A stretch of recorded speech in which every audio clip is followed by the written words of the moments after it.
Welcome to the bold analysis. President Ruto is slated to tour Mount Kenya in February, and especially after the new cabinet picks from Mount Kenya are sworn into office. Lee Kinyanjui, William Kabogo, and Mutahi Kagwe will be sworn in office anytime from tomorrow. And after that, the cabinet is supposed to go for the annual retreat. And after the annual retreat, the president is planning to head to Mount Kenya. This tour is coming after nearly 3 months of absence. Since Rigathi Gachagua impeachment, William Ruto has never gone to Mount Kenya. And the last time he made an attempt to go to Embu, he was heckled and booed in that region. And so what happened here is that the president is facing hostility from the region. Rigathi had been daring William Ruto to tour Mount Kenya and answer serious questions as to why he decided to call MPs to hound him out of office. In an effort to cool the tempers, there's a video of Kalenjin MPs that have been deployed to Mount Kenya region to hold small group discussions explaining to the locals that the president still loves the region. Here is a video of Mogotio MP Kiborek speaking in Nyeri. I would want you to listen to his message here, because that is what I really want us to debunk. Mtu mnafiki anakuambia unaona imesimama imepelekwa kwa kina Kiborek ndio barabara. Naweza penda tutafute watu waina hapa ni wapeleke tuo. Mwende muone ile kuhangaika huko tunahangaika ni kuliko yeye. Lakini tunavumilia. Sisi kuanzia hapa kona hii ya Nakuru mpaka West Pokot, counties 11 tuko na mawaziri mbili kwa hii serikali ya William Ruto. Mmoja anaitwa Murkomen, mwingine anaitwa Davis Chirchir. Mbili peke yake. Nyinyi kama jamii ya Mlima Kenya mko na mawaziri 8 kwa serikali ya William Ruto. Nyinyi kama jamii ya Mlima Kenya mko na PS 15. Hii Nyeri mko na PS wawili. Sisi Baringo tuko na PS moja, dash hatuna minister. Tunaishi tu bendera tunaona na rais akipitia. Nyinyi mko na bendera hata ina business barabara inatembea. Tukienda kule bunge, sababu pesa ya Kenya itolewe tu kwa mfuko na unaweka, hauwezi toa kwa pesa ya serikali bure, lazima upitishe bunge. Kijana mwenye anapanga budget hii Kenya yote, ngurudi hii pipeline, mimi mwenyewe naenda gate kwa ofisi yake nikinyenyekea, anaitwa Ndindi Nyoro. Chairman ya budget, sisi tunaomba atusaidie. Mimi nikiwa mmoja wao namwambia unisaidie na barabara moja, unisaidie tu na transformer moja ya stima nipelekee watu yangu nyumbani. Anaitwa Ndindi Nyoro, kijana ya Murang'a.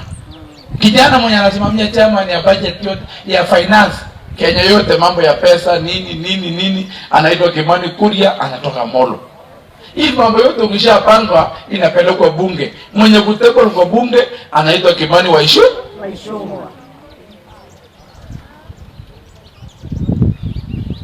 Jamani, mbele ya Mwenyezi Mungu akiangai, hata Mungu ashuke. Sisi kati wenye tuko na ministers 2 na wenye wako na ministers 8. Sisi wenye tuko na PS 5 na wenye wako minister 15. Ni nani ndiye hapo serikali kuliko mwingine? Mbele ya Mungu tu. Ile Mungu anashuka mbinguni saa 6 aulizwe leo. Nani ndiye hapo serikali? Na pesa ya serikali huwezi withdraw kama ATM, lazima iende na procedure, lazima ipitie bunge. When you listen keenly, the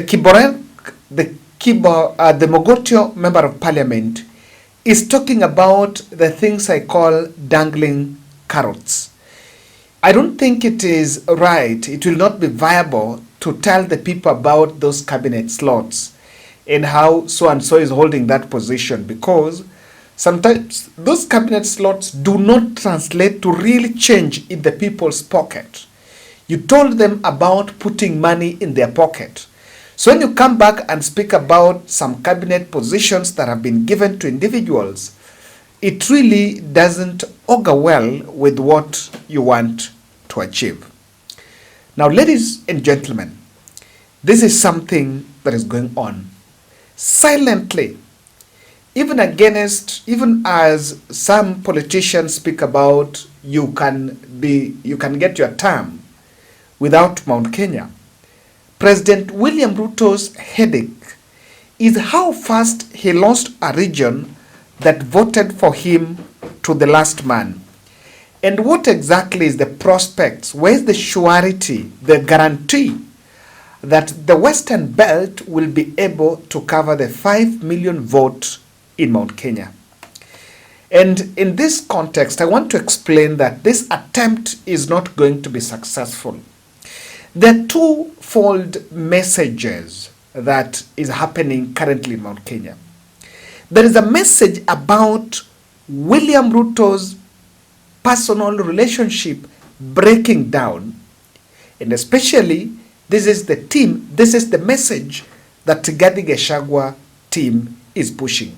I would want you to listen to this video from Kiharu, Murang'a.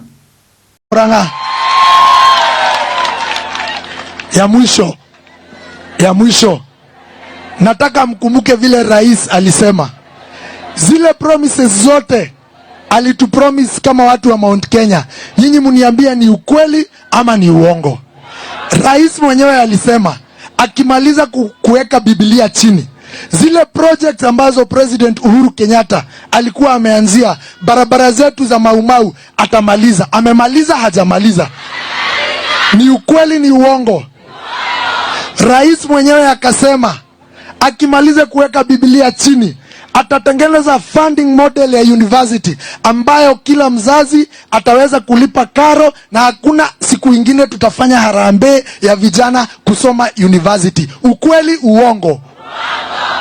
Rais mwenyewe akasema akimaliza kuweka Biblia chini, NHIF ataifanyia mabadiliko, aweke bima ya afya ambayo kila Mkenya ataweza kuafford. Alifanya hivyo? Hakufanya? Alitudanganya? Hakutudanganya? Sasa wewe rais wetu, tulikupenda na tulikuheshimu, lakini kama watu wa Central, yale ambayo ulituambia haujatimiza hata moja. Sasa tunakuomba tu juu ya hayo, rais wetu, wewe tukakupea deputy president, mfanye kazi na yeye, lakini badala ya kufanya kazi na yeye, wewe mwenyewe ukamtimua, ukamfukuza, ukamfanya madharau. Na sisi sio watu wa kusaliti watu. Tuliambiwa tusikuchague, hatukusikiza. Tukasema sababu tulikuambililia miaka 5 na miaka 10 tukakupatia kura. Lakini sasa rais, sisi hatujakusaliti, wewe mwenyewe umetusaliti. Wewe ndio ulituacha, sisi hatukukuacha. Sisi hatukuwa na ubaya na wewe. Wewe ndio ulituletea madharau na kiburi. Na sababu sasa ulitufanyia hivyo, sisi tumemalizana na wewe kabisa kabisa. Na 2027 ikifika, Rais Ruto, kura yako hapa Central ni kura 5 peke yake. Hata hiyo 5 hakuna.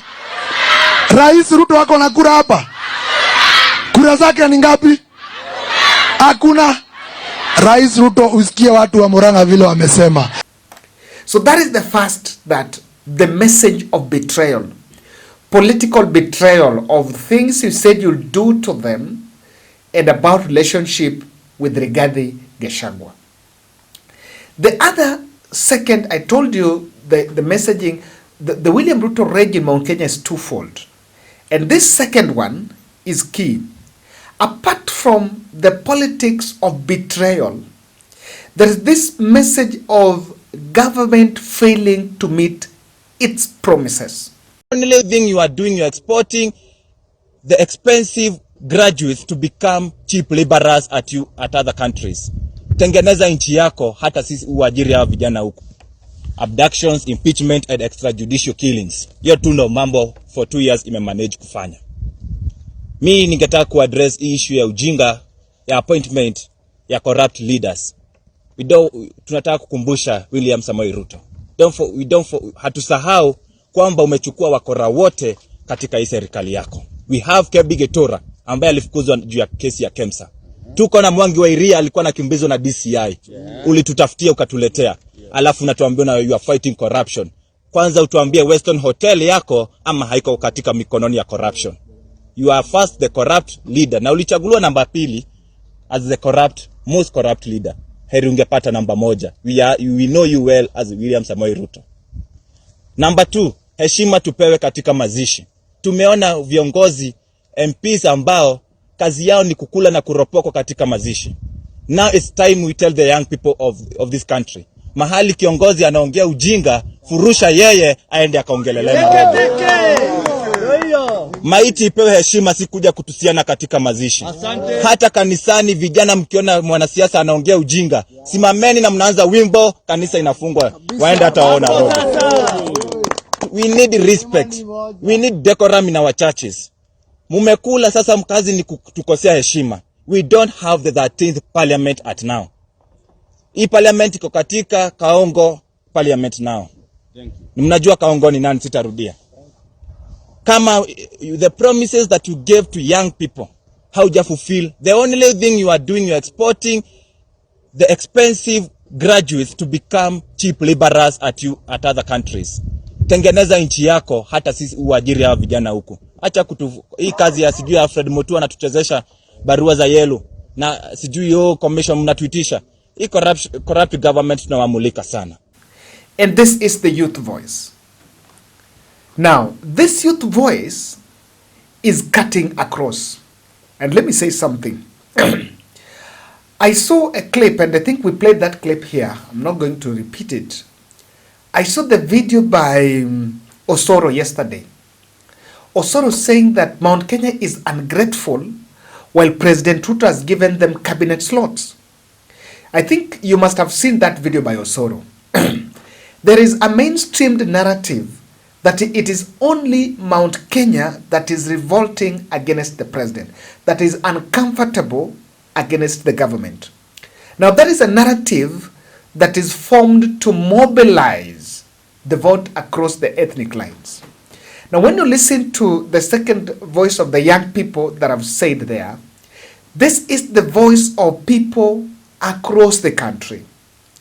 And when you listen to Sifuna, and when just to confirm to you that what is normally said about it's only Mount Kenya protesting is wrong, I want you to get this soundbite from Sifuna. ODM from across the country, because I as SG have a national network. I speak to Dickson Manyara, who's the chairman of ODM in Nyandarua.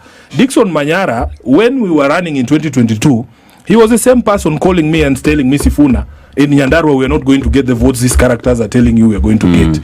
Today, if he calls me, he tells me this association that is breeding between ODM and UDA is going to hurt us, because on the ground nobody is going to vote UDA. I listened to Kaseme from Tana River. When I call him and ask him, and these people will give you an objective view. I call the chairman Torome in Narok, and he tells me, Sifuna, ili wa Masai hii vitu ya Ruto wamekataa. So I have a global view as opposed to a member of parliament from one constituency who only talks to his relatives. You know, he only speaks to his kinsmen. He was elected by one community, one tribe. He has no clue where Tana River ODM office is. He has no idea. No idea. Yeah. So for me, City, he will allow me to still be the voice of ODM. If for as long as I am the SG of this party, I will speak as SG of the party and give the true position on where we are as a political party. So it is not true that it's just Mount Kenya, but the narrative is being crafted so that mwananchi can only see that it's only Mount Kenya that is revolting. The second message that I want to react on this is this. The schemes of going to Kenya, to Mount Kenya now, through those narratives, is just a desperate move. This is why I feel that things are not going to be easy. In fact, the other areas of the country is just that they don't have, you know, like in Mount Kenya, there is a difference because people give directions to their leaders. It is people that decide, then leaders follow them. In the areas where I'm born, there is still the culture of what Baba says. The language of what Baba says is there. So what Baba says means, if Baba says left, then people follow left. That is why there could be some silence. And let me tell you, if Raila goes to AU, and then that vacuum is there, because apart from Raila, Anyang Nyoro, Orengo and the others, those fellows are not going to be status quo. Those fellows there are two camps. ODM could Anyang Nyoro, Orengo, Babu, Sifuna. Those ones stand their ground that if something is bad, is bad. Then you'll find the Homa Bay Battalion, the Mbadi and Opondo Kaluma and the team. Those are the fellows that are now, telling Ruto, are now standing with Ruto strong. So, if Raila is out of the space, you are going to feel the real thing happening on ground. The strategy of sending these Kalenjin MPs to Mount Kenya to try to cool the tempers is a desperate move. That if you ask me, I can authoritatively say it's not going to yield the desired objective because of this. MPs who are supposed to push the Ruto agenda have kept off. They have withdrawn. Just take a good example. Last week, Ndindi Nyoro was holding some bursary program in his Kiharu constituency. I listened to his speech. Throughout that speech, he never mentioned to anything to do with. In fact, he never mentioned President William Ruto. You will not hear Ndindi Nyoro talking about Ruto or our president. He changed that language. Now, UDA MPs that are around the president, even when they go back on ground, they are shy of mentioning the word Ruto. They know. So remember, even changing the tide, if Uhuru Kenyatta did not change, let me tell you, I'm seeing those dangling carrots that, they're together, we voted for you, we brought our people. Let me tell you, that should be 2019, when Moses Kuria led a narrative that Uhuru Kenyatta had abandoned the region. Uhuru went back, and through the presidential delivery unit, led by Andrew Akahiu, I don't know whether I've mentioned the name right,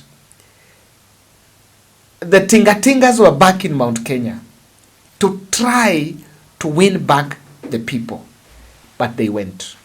And Uhuru was their son. So on this one, if this agenda is not pushed by the MPs, it will not even make an inch of the progress. Number two, Raila team on broad base is demanding. You're gonna look. I don't want to share his tweets here, but I can tell you to go and look at Opondo Kaluma's tweets. Hey, find what he's tweeting. He's telling William Ruto that in this budget cycle, he's already done with Mount Kenya. Mount Kenya already done with him. He should not take development there. He should go and woo other areas. Now, look at the tweet by Mutahi Ngugi that if Mutahi Ngugi said something yesterday, and he mentioned that if Muturi is not going to take that cabinet slot, then it should be taken to Luo. Look at that narrative. So clearly, Raila's team are over demanding, and they're also very insecure. So when they decide you go there, some of them are even uncomfortable. That is the truth. Are uncomfortable with the Kabogos are now joining government. Then the third issue is this. Rigathi party factor is changing the dynamics. That party that Rigathi is consolidating, you cannot underestimate it. It's also going to cause some euphoria. And UDA party is already dead. William Ruto cannot come back as a hustler. I don't know. I can't see how he can come back there and say I'm that hustler, because immediately he went to State House. He's not the hustler that was projected at the campaign trail. So, ladies and gentlemen, I believe it's not going to be easy. Even these positions, these cabinet positions, are not very attractive. They were appointed. There was no celebration. People continued their activities as normal. So I think something needs to be done. Thank you.